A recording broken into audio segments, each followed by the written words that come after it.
Others might forget the horror of that day. I never will. I will never equivocate on who was to blame for this utterly abhorrent act of terror. I will be steadfast in standing by Israel at its time of need.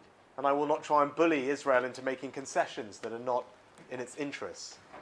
Israel deserves to live in peace and security. And we must never forget that there are still hostages being held. I say loudly, and I know that you will join me, bring them home.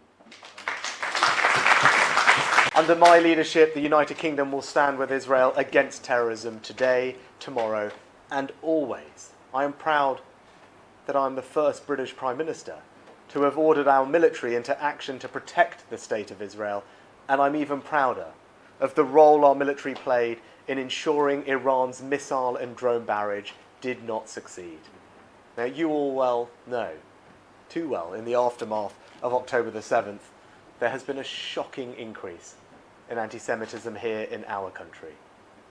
There are too many people who blame Israel for defending itself, for doing what any state would do in response to such a horrific, barbaric attack. When Jewish children are hiding their school uniforms, Jewish students are facing harassment on campuses, the birth certificates of Jewish babies are being defaced, and Jewish families feel unable to enter the capital city of our country at the weekend. The whole fabric of our nation is under threat.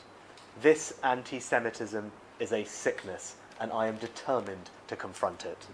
I have been emphatically clear that I expected these protests to be managed, not policed.